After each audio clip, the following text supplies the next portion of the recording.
परमात्मा ने सबसे पहले हमें शिक्षित किया।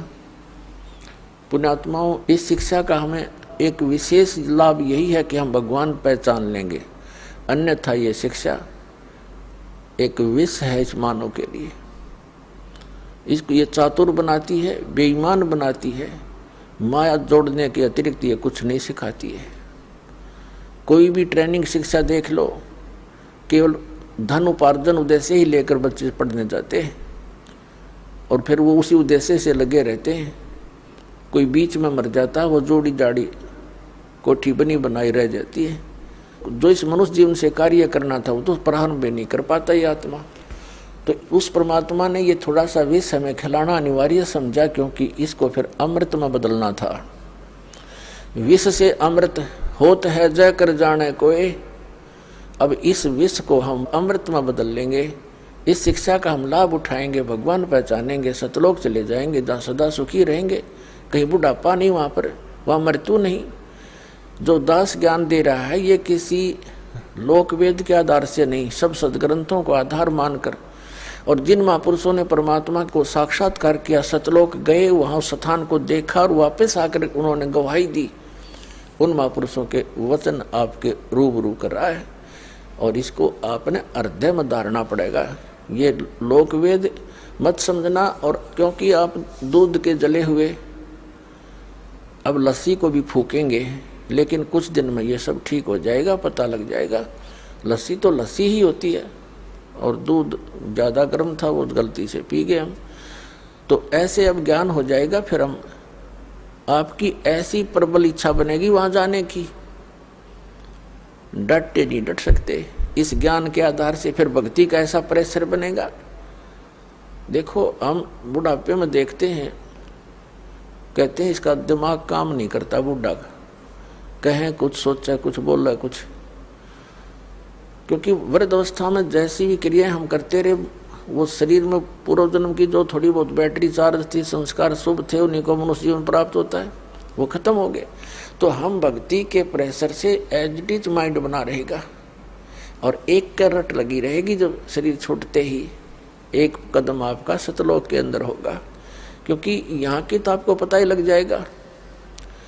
यहाँ से तो आप छक कर दुखी हो लोगे। और पहले बुढ़ापा हमारे लिए एक कैर था, अब वृद्ध अवस्था हमारे लिए वरदान सिद्ध होगी। क्योंकि पहले हम अज्ञानता के कारण इसी क्रिया को फाइनल मान रहे थे, हमारा काम पूरा हो गया, कभी मृत्यु हो जाए, चाहे दुखी रहें, चाहे भुगतें, चाहे किसी प्रकार पड़े पड़े अंदर ही टट्टी करते रहते थे। बूढ़े बुढ़िया देखिए हमने, वो कह रहे थे हमारा काम पूरा हो गया, बस ठीक से। तो अब हम उन दुखों से एक चिंतित होवांगे, और फिर इस बुढ़ापे से छुटकारे के लिए एक विशेष कसक बनाएंगे सतलोक में जाने की। और जहाँ आशा तहाँ बासा हुई, और भक्ति साथ होनी चाहिए। भक्ति बिना वहाँ कौन रखेगा अपने को। तो ये भक्ति का मार्ग आपको ऐसा मिल गया है कि कुछ ही समय में आप भक्ति से परिपूर्ण हो जाओगे। थोड़े ही करने से घना लाभ मिलेगा। जैसे एक तो सारा दिन मजदूरी करे, 200 रुपये प्राप्त करे। एक ऐसा सेठ साहूकार ऐसा बिजनेस करता है, रोजाना का 1 लाख रुपए का गल्ला ले जाता है, तो वो कितना धन एकत्रित कर रहा है। इसी प्रकार आपको ऐसा मेथड दिया जाएगा भक्ति का, जिसके एक श्वास की इतनी कीमत बढ़ जाएगी। तो उस आप में आस्था भगवान की बनी रही ना। तो काल तो नास्तिक करवाना चाहता है कि इनके आस्था हट जा भगवान से। अब कलयुग में ये विज्ञान का कति ढूंढा ठवा दिया, या विज्ञान दी भगवान ने ये बनाने के लिए, इंटरनेट और सैटेलाइट और ये टीवी बनाने के लिए, ताकि मेरे बच्चे मेरे ज्ञान को घर बैठे सुना करेंगे, घर बैठे पहचान लेंगे कितना दयालु है वो परमात्मा। और काल हमें बकवाद सुनवाता है इन्हीं के माध्यम से। सारा दिन मीडिया में क्या सुनते हो, कोरी बकवाद, सारा जो दिमाग को खराब करने वाली, अंतःकरण मलिन करने वाली बातें आती हैं, एक भक्ति मार्ग को ना छोड़कर। और भक्ति मार्ग क्या दे रखा है नकली संतों ने, कोरी बकवाद घट रहे, कख नहीं पता इनको। तो सब तरह से हटा दिया हमारे अंतःकरण को, और हम नास्तिक होने के कागार पर खड़े थे। जब यह भक्ति प्रारंभ ना होती तो ये सत्कर मान लेना। अब दया करी परमात्मा ने, फिर से बीज पड़ेगा सभी के अंतःकरण में। और अज्ञान से हम गलतियां करते थे, ज्ञान से उनको छोड़ देंगे। कबीर साहब कहते हैं अपनी वाणी में, बीबी पड़दे रही थी और डोडी लगे थी बाहर, अब गा तू गाड़े फिरती है वो बने कुतिया बाजार। वो नवाबों की औरतें, राजाओं की स्त्रियां पर्दों में रहा करती थी, डोडी आगे उनके पैर लगा करते थे, कोई गैर व्यक्ति ऐसा वैसा व्यक्ति हमारे घरों में प्रवेश ना हो जा। और ऊंचे घर की बहू बेटियां कहलाया करती थी, सत्संग में जाने से वो बेइज्जती मानती थी, हमारी इज्जत नहीं रहेगी, हमारे बहू बेटियां यदि सत्संग में संतों के पास चली गई थी। अब वो कुतिया बनी अंडे बिना नी वस्त्र फिर रही है उस बाजार के अंदर, सरेआम बिरन माटी करवा दिए राम नाम बिना, इस झूठी चोचलों ने। तो क्या बताते हैं, बीबी पर्दे रहे थी और डोडी लगे थी बाहर, इब गा तू गाड़ी फिरे वह बन कुतिया बाजार। वो पर्दे की सुंदरी सुनो संदेशा मोर, अब गा तू गाड़े फिरती है वो करे सुरायो शोर। अब परमात्मा हमें याद दिलाना चाहते हैं, नक बेसर नक पे बनी वो पैर थी हार हमेल, और सुंदरी से कुतिया बनी सुनो काल के खेल।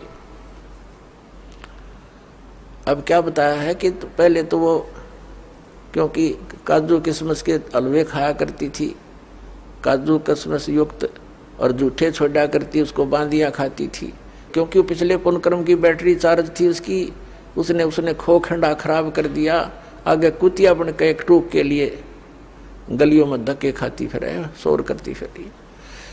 तो इन दुखों को याद करके पुण्यात्मा परमात्मा याद आवेगा आपके। अभी तो हम अफलातून बन गए, क्योंकि हमने जो ट्रेनिंग मिली है संसार से वो तो धन कमाने की ही मिली है, संसारिक परंपराओं को निभाने की ही मिली है। परमात्मा के पाने की तो सतगुरु ही बताते हैं।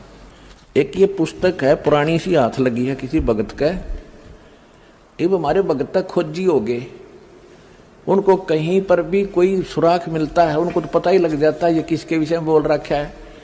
अब नास्त्रेदम्स की भविष्यवाणी या किसी भी संत की, उस संत के विषय में जो भविष्यवाणी है, कोई किसी पर सेट कर रहा है, कोई किसी पर कर रहा है, वो पूरी हो ही नहीं सकती। अब हाथी के कपड़े को, अस्त्र को और जोटे बदर के देखे कीता होगा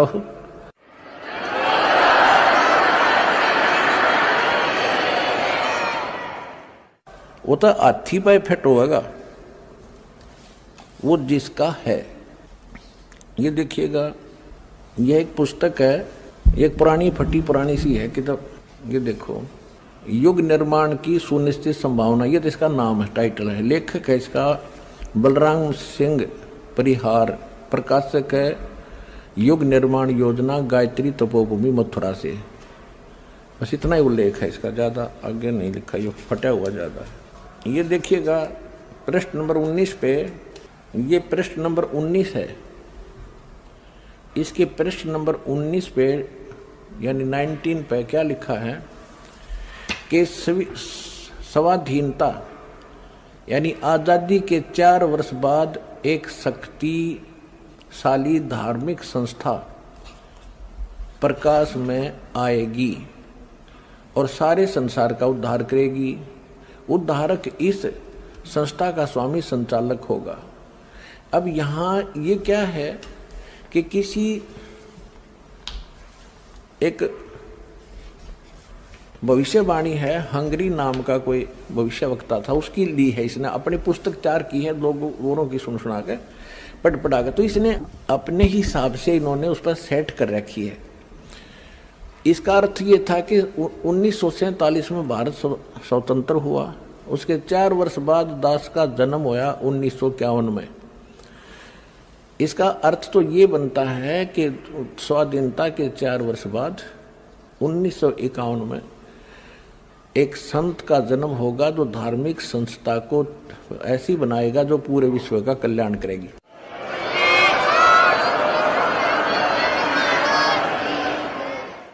यहाँ थोड़ी सी गड़बड़ कर जाते हैं, अब और दिखाते हैं। ये देखिएगा, ये 23 पृष्ठ पे है, ये 23 पृष्ठ है। इस 23 पृष्ठ पे यहाँ लिखा है, इस संगठन का स्वामी संचालक कोई ग्रस्त व्यक्ति होगा अब तक दुनिया में सबसे बड़े विचारक के रूप में ख्याति प्राप्त करेगा वह व्यक्ति सामाजिक उत्तरदायित्वों से लेकर संसार के सब देश शांतिपूर्ण कैसे रहें उसकी यह व्यवस्थित आचार संहिता तैयार करेगा। उसके जीवन भर के संग्रहित विचारों को यदि एक पुस्तक में लिखा जाए तो बहुत बड़ी पुस्तक बन जाएगी। इसका अर्थ ये है, यहाँ एक 29 पृष्ठ पे देखिएगा, 29 पृष्ठ पे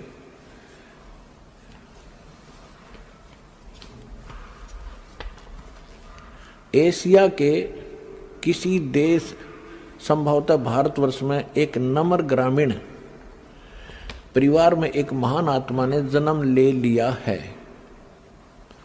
जो एक महान आध्यात्मिक क्रांति का सूत्रपात, संचालन और नियंत्रण करेगा। इसके पीछे क्रियाशील आत्माओं की शक्ति होगी जो संसार की वर्तमान विकृत परिस्थितियों को बदल डालेंगी।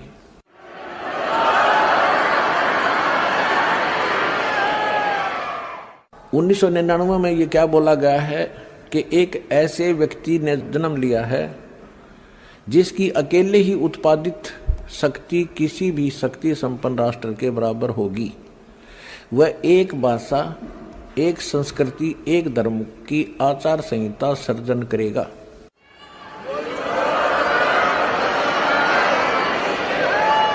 जय गुरुदेव की अमर वाणी, भाग 2, इसके 50 पृष्ठ पे 7 सितंबर 1971 को इसने भविष्यवाणी की और उसमें क्या बताया कि वह अवतार जो 28 अगस्त को इसने बताया था 71 में, वह अवतार जिसकी लोग प्रतीक्षा कर रहे हैं 20 वर्ष का हो चुका है। पुण्यात्माओं, इस दास का जन्म 8 सितंबर 1951 को हुआ और ये दास 7 सितंबर 1971 को पूरा 20 वर्ष का हो चुका था। ये देखिएगा, वह अवतार जिसकी लोग प्रतीक्षा कर रहे हैं वो 20 वर्ष का हो चुका है। यदि उसका पता बता दूं तो लोग पीछे पड़ जाएंगे। अभी ऊपर से आदेश बताने के लिए नहीं हो रहा है। मैं समय का इंतजार कर रहा हूं और सभी महात्माओं ने समय का इंतजार किया है। समय आते ही सबको सब कुछ मालूम हो जाएगा। ये 7 सितंबर 1971 को उसने भविष्यवाणी की। इस दास ने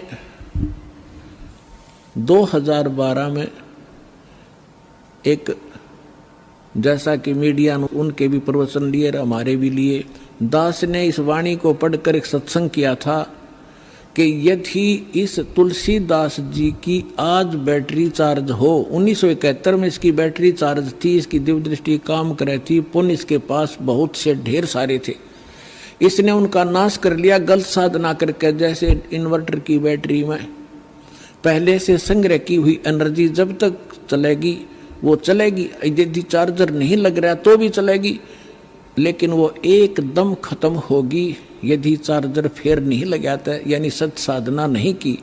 यही दशा इस महापुरुष की हुई। ये पुण्यात्मा था, इसने 1971 में इसकी दूरदृष्टि काम करे थी। इसने बिन की बिन बता दी कि वो महापुरुष, उसका जन्म हो चुका है और 7 सितंबर 1971 को 20 वर्ष का हो चुका है। लेकिन दास ने कहा कि यदि आज इसकी दिव्य दृष्टि काम करती है तो तुलसीदास जी बता दे अपने शिष्यों को कि जिसके बारे में मैंने 7 सितंबर 1971 को भविष्यवाणी की थी वो बरुवाला में आ रहा है, चले जाओ। लेकिन उसने ऐसा नहीं किया। लेकिन ऐसा ना करके बल्कि विरोध किया उसके अनुयायियों ने, तो परमात्मा ने उसको इसीलिए जीवित रखा था। 108 वर्ष का हो गया था कि शायद ये अपने ऊपर से भार तार दे और मेरा काम हल्का हो जाए, भगवान ने सोचा था।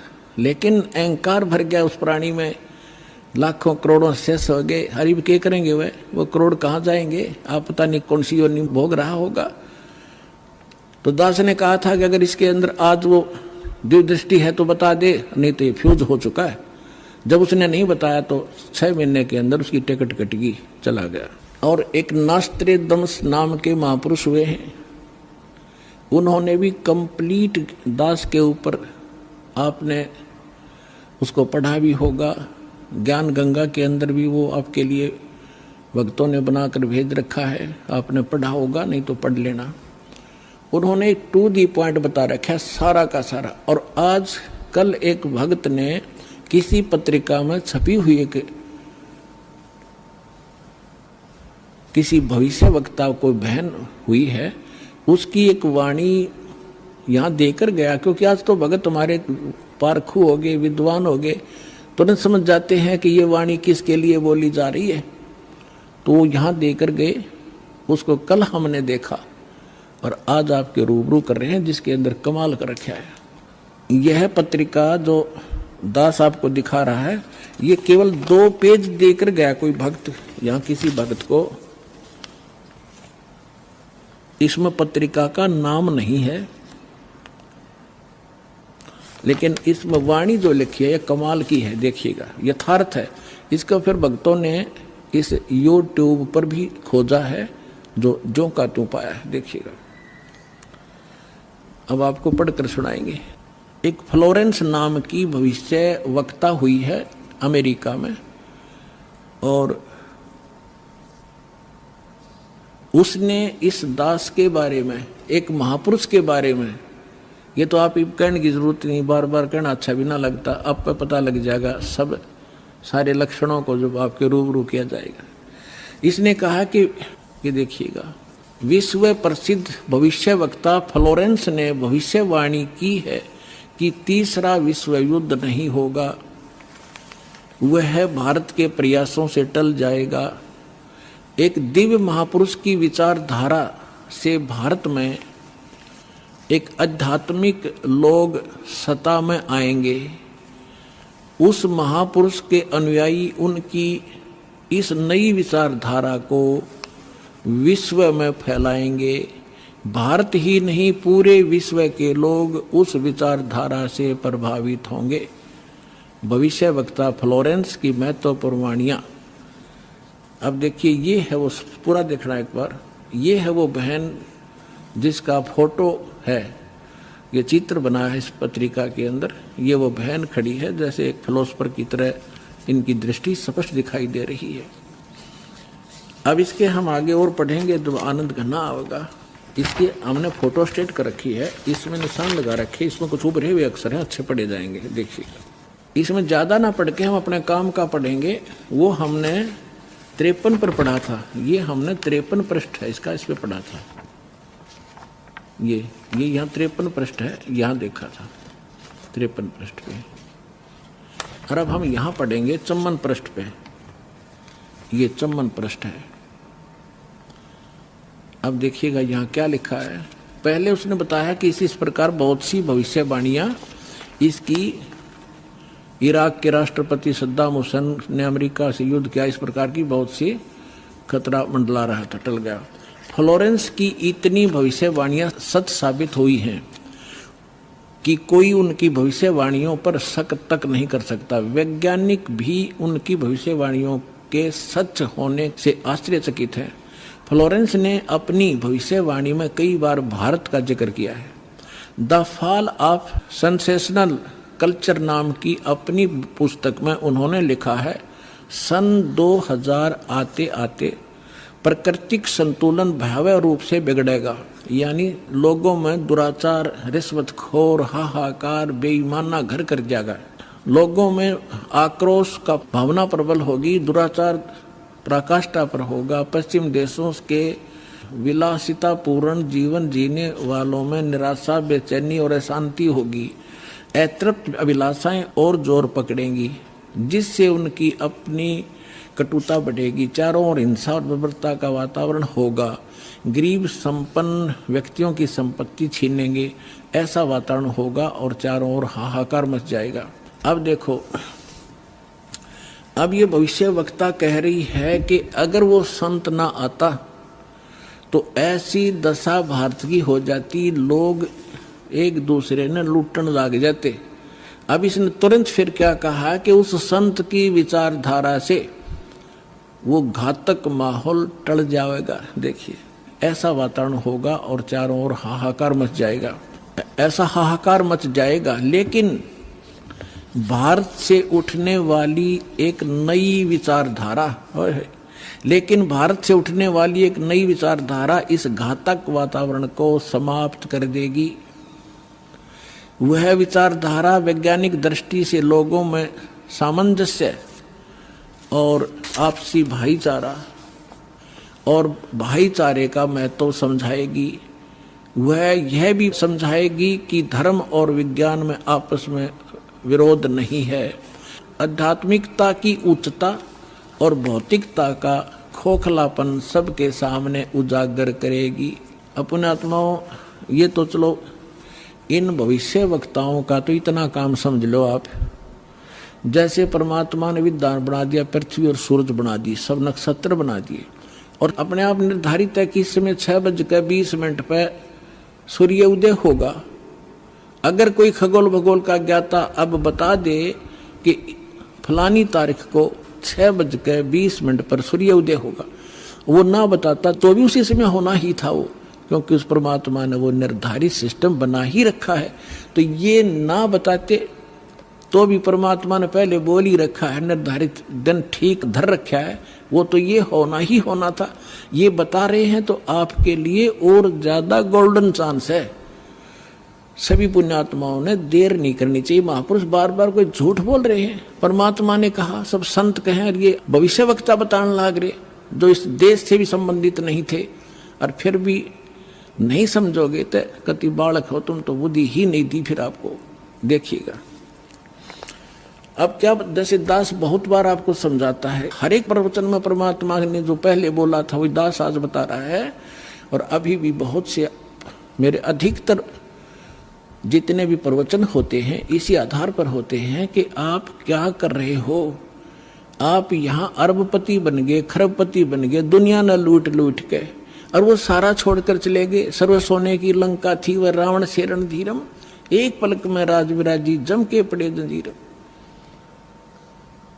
चक्रवर्ती राजा था, सारी पृथ्वी पर शासन करे था, चूहा बनकर एक बिल खोद कर रह रहा है। खा कहिए कहते राम रट निर्धन भला, टूटी घर की छान, वह सुंदर महल किस काम के, जा भक्ति नहीं भगवान। तो यहाँ ये बताना चाह रहे हैं, ये माइन बहन ने बताया है कि वो संत की विचारधारा से आध्यात्मिकता की उच्चता और इस भौतिकवाद का खोखलापन उजागर होगा। ये हो रहा है आपके सामने और सबकी आत्मा मान रही इस बात को, सचमुच ऐसा है। देखिए ये कह रहे हैं कि आध्यात्मिकता की उच्चता और भौतिकता का खोखलापन सबके सामने उजागर करेगी। मध्य वर्ग उस विचारधारा से बहुत प्रभावित होगा। आप जितने यहाँ रहे हो बिल्कुल मीडियम वर्ग के बच्चे हो सारे, बिल्कुल। और देखो कैसे आप उमड़ उमड़ कर आ रहे हो, कैसे मान रहे हो दास ने जो बोल दिया फाइनल है, ना किसी को लेना है ना देना है। विवाह एक सिंपल वे से करना है। हम विवाह के ऊपर इतना खर्चा कर देते हैं, फिर आगे छूचक बात पता नहीं कितने कुबाड़ हमने सर पर रख लिए। जब ब्रह्मा विष्णु महेश का ब्याह किया था दुर्गा ने, ना कोई भाती था ना बराती था, ना कोई जलेबी तारे था, ना कोई डीजे बजानिया था। उठाकर कह दिया ले भाई ब्रह्मा या तेरी पत्नी सावित्री अपना घर बसा बेटा। लक्ष्मी दे दी विष्णु को, ले बेटा या तेरी पत्नी जाओ अपना घर बसाओ। और शंकर जी को पार्वती दे दी, जाओ भाई हो गया ब्याह। अरे बाकी बकवाद तो बेमतलब की है जो हम किया करते थे, अपने सिर पर बोझ धर लिया सारा जीवन इन बकवादों के लिए, जोड़े जाते लुटे जाते यही फूक जाते। अब देखिएगा खोखलापन उजागर कर देगी। मध्य वर्ग उस विचारधारा से बहुत प्रभावित होगा। यह वर्ग समाज के सभी वर्गों को अच्छे समाज के निर्माण के लिए उत्प्रेरित करेगा। यह विचारधारा पूरे विश्व में चमत्कारी परिवर्तन लाएगी। मुझे अपनी छठी अतीन्द्रिय शक्ति से ये एहसास हो रहा है कि इस विचारधारा को जन्म देने वाला एक महान संत भारत में जन्म ले चुका है।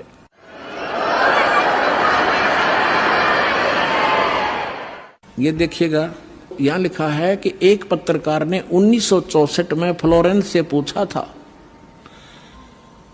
और 1980 की शुरुआत तक व्यापक उथल-पुथल 80-89 के बाद ऐसे भूकंप आएंगे कि न्यू जर्सी का कुछ हिस्सा तथा यूरोप और एशिया के कई देशों के स्थानों पर भूकंप से विदीर्ण हो जाएंगे, कुछ जलमग्न हो जाएंगे। तृतीय विश्व युद्ध का आतंक सबके दिमाग में बैठ जाएगा। वे इस युद्ध की तैयारी कर लेंगे, लेकिन भारतीय राजनेता नहीं, संत की तरफ से शिकार है, तीसरे युद्ध से वो समाप्त कर दे। तो 1964 तक यह जीवे थी। 1964 में तो ये युवा थी जो बता रही थी, 10, 20, 30 वर्ष और भी रहेगी, 94-95 तक यह जीवे थी। तो इसने उस समय बता दिया था, 1964 में भी इसने बता दिया था कि उसका जन्म हो चुका है। और उसको दृष्टि आगे की जो वर्तमान का जो दास की सती थी अब की है वो भी दिखाई देती। देखिएगा, मुझे अपनी छठी अंतीन्द्रिय यानी अंदर के आभास से शक्ति से ये एहसास हो रहा है कि इस विचारधारा को जन्म देने वाला वह महान संत भारत में जन्म ले चुका है। उस संत के ओजस्वी व्यक्तित्व का प्रभाव सबको चमत्कृत करेगा। उसकी विचारधारा अध्यात्म के कम होते जा रहे प्रभाव को फिर से नई स्फूर्ति देगी। चारों ओर आध्यात्मिक वातावरण होगा। ओए होए, दास बार बार कहता रहा है कि यदि परमात्मा इस दास के माध्यम से फिर से अपनी यथार्थ भक्ति नहीं प्रारंभ करते तो आने वाले 50 वर्ष के बाद हिंदुस्तान में कोई राम कन्या नहीं पाओ, ऐसी हाहाकार मच जाती है। तो इसमें यही कहा है कि वो फिर गिरते हुए अध्यात्म सत्र को फिर से उभारेगा, इसका ये भावार्थ है। उस संत के ओजस्वी व्यक्तित्व का प्रभाव सबको चमत्कृत करेगा। उसकी विचारधारा अध्यात्म के कम होते जा रहे प्रभाव को फिर से नई स्फूर्ति देगा। चारों ओर आध्यात्मिक वातावरण होगा। संत की विचारधारा से प्रभावित लोग विश्व के कल्याण के लिए पश्चिम की ओर चलेंगे। धीरे धीरे एशिया, यूरोप, अमेरिका पर पूरी तरह छा जाएंगे। उस संत की विचारधारा से पूरा विश्व प्रभावित होगा। उनके चरण चिन्हों पर चलेगा। पश्चिमी देश के लोग उन्हें ईसा, पश्चिमी देश के लोग अमेरिका, इंग्लैंड आदि उन्हें ईसा, मुसलमान उन्हें एक सच्चा रहनुमा और एशिया के लोग उन्हें भगवान का अवतार मानेंगे। उस महासंत की विचारधारा से बौद्धिक क्रांति आएगी। बौद्धिक माने अच्छी बुद्धिमान लोग उसके साथ होंगे। देखो, बुद्धिजीवियों की मान्यताएं बदलेंगी। जो ये अंग्रेज पाके बैठे बड़े बड़े अफसर कहते हैं नवी सोचने पर विवश होना पड़ेगा कि तुम कर क्या रहे हो, करना क्या चाहिए था। बुद्धिजीवियों की मान्यताएं बदलेंगी, उनमें ईश्वर के प्रति श्रद्धा और विश्वास की कोपलें फूटेंगी। फ्लोरेंस के अनुसार वह संत भारत में जन्म ले चुके हैं। वह इस संत से काफी प्रभावित थी। अपनी एक दूसरी पुस्तक golden light of new era में भी उन्होंने लिखा है कि जब मैं ध्यान लगाती हूँ तो अक्सर एक संत को देखती हूँ, गौर वर्ण के यानी गोरे वर्ण के। उस संत के ललाट पर गजब के तेज होता है। उनके ललाट पर आकाश से एक नक्षत्र के प्रकाश की किरणें निरंतर बरसती रहती हैं। अपने आत्माओं, आप देखिएगा ये इस तरह आती हैं ये जैसे परमात्मा बैठे हैं सतलोक में, वहां से इस दास के ऊपर ये ऐसी अपनी किरण बरसा रहे हैं। यहाँ से आकाश से आ रही है और दास के ऊपर परमात्मा की शक्ति निरंतर चल रही है। उसी से आगे आपको कनेक्शन दिया जा रहा है। बंदी छोड़ के बच्चे कहाँ जा करके दूर दूर जा करके आज प्रचार कर रहे हैं परमात्मा के ज्ञान का। वह संत अपनी कल्याणकारी विचारधारा तथा अपने सच्चरित्र प्रबल अनुयायियों की शक्ति से संपूर्ण विश्व में नए ज्ञान का प्रकाश फैला रहे हैं। वह संत अपनी शक्ति निरंतर बढ़ा रहे हैं।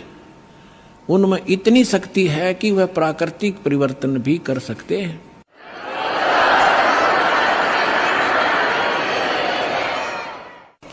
वह अपना कार्य वैज्ञानिक ढंग से करेंगे। उनकी कृपा और प्रयत्न से मानवीय सभ्यता में नई जागृति आएगी। विश्व के समस्त जनसमूह में नई चेतना का संचार होगा। लोक शक्ति का एक नया रूप उभर कर सामने आएगा, जो सत्ताधारियों की मनमानियों पर अंकुश लगा देगा। जो राजा लोग अपनी मनमानी बकवाद करते हैं, उस संत के अनुयायी उनको विवश कर देंगे कि बंदे बनकर रहो, बकवाद बहुत दिन कर ली तुमने। विश्व के समस्त जनसमूह में नई चेतना का संचार होगा, लोक शक्ति का एक नया रूप उभर कर सामने आएगा और जो सत्ताधारियों की मनमानियों पर अंकुश लगा देगा, राजनेताओं के ऊपर। मन आगे फिर देखना। कुछ पत्रकारों ने उनसे एक बार पूछा था कि वह भविष्य को कैसे देख लेती है तथा गायब व्यक्ति या वस्तुओं का पता कैसे लगा लेती हैं। तो फ्लोरेंस ने बताया, मुझे स्वयं नहीं मालूम कि यह कैसे संभव हो जाता है। मैं भविष्य के विषय में एक बहुत महत्वपूर्ण बात बता रही हूँ। बार बार कहा करती वह कि 20वीं सदी के अंत में भारतवर्ष में 1997 के आसपास एक प्रकाश निकलेगा।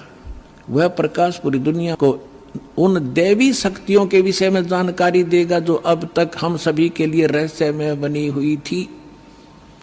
एक दिव्य महापुरुष द्वारा यह प्रकाश पूरे विश्व में फैलेगा। वह सभी को सत्मार्ग पर चलने की प्रेरणा देगा। समस्त दुनिया में एक नई सोच की ज्योति फैलेगी। जब मैं ध्यान अवस्था में होती हूँ तो अक्सर यह दिव्य महापुरुष मुझे दिखाई देते हैं। फ्लोरेंस ने एक बार कहा, इस संत या दिव्य महापुरुष का जिक्र किया है, साथ ही यह भी बताया है कि उत्तरी भारत के एक पवित्र स्थान पर वह मौजूद है, बरवाला में। तो पुण्यात्माओं, अब समझदार को संकेत ही पर्याप्त होता है। अपना कल्याण कराओ, जितना देर से आओगे उतना ही पश्चाताप होगा। ये गोल्डन चांस है, स्वर्ण अवसर आपको प्राप्त हुआ है, इसका लाभ उठाओ। सत साहिब।